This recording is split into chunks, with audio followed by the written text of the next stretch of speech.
నమస్తే. Welcome to frontline factor with Monika.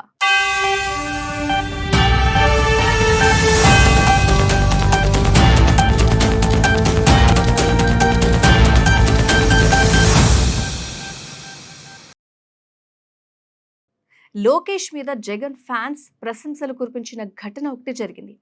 ఏంటంటారా? దానికంటే ముందు ఒక విషయం చూసి తర్వాత టాపిక్‌లోకి వెళ్దాం. నేపాల్‌లో చిక్కుకున్న తెలుగువారిని సురక్షితంగా సొంత రాష్ట్రానికి తీసుకురావడంలో ఆంధ్రప్రదేశ్ ఐటీ విద్యాశాఖ మంత్రి, టీడీపీ జాతీయ ప్రధాన కార్యదర్శి నారా లోకేష్ బాధ్యతాయుతంగా వ్యవహరించిన తీరు మీద ప్రతి ఒక్కరూ ప్రశంసలైతే కురిపిస్తున్నారు.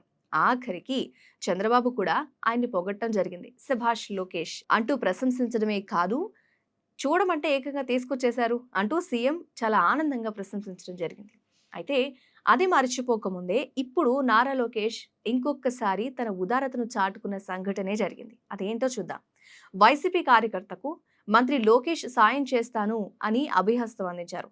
తాను ఆపదలో ఉన్నానని ముఖ్యమంత్రి సహాయ నిధి నుంచి అదే సీఎంఆర్ఎఫ్ ద్వారా తనకు సహాయం అందించాలి అంటూ మంత్రి నారా లోకేష్ ను వైసీపీ కార్యకర్త సోషల్ మీడియా ద్వారా అభ్యర్థించడం జరిగింది.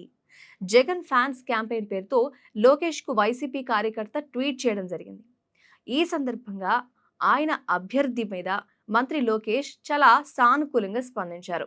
ముఖ్యమంత్రి సహాయ నిధి ద్వారా కావాల్సిన సాయం తప్పకుండా చేస్తాను, అందిస్తాను అంటూ వైసీపీ కార్యకర్తకు ఆయన భరోసా కల్పించడం జరిగింది.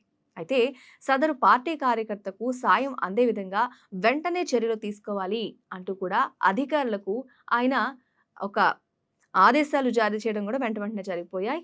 అయితే ఈ మేరకు తన ఎక్స్ ఖాతా వేదికగా లోకేష్ తాజాగా వెల్లడించారు ఈ విషయాన్ని. పార్టీలకు అతీతంగా వైసీపీ కార్యకర్తకు సాయం అందించేందుకు మంత్రి నారా లోకేష్ ముందుకు రావడం పట్ల చాలా మంది సర్వత్రా హర్షం వ్యక్తం చేస్తున్నారని చెప్పాలి. ఆఖరికి జగన్ ఫ్యాన్స్ క్యాంపెయిన్ కూడా నారా లోకేష్ ను ప్రశంసిస్తూ ఉండడం అనేది ఒక విశేషమైన అంశంగా చెప్పుకోవచ్చు.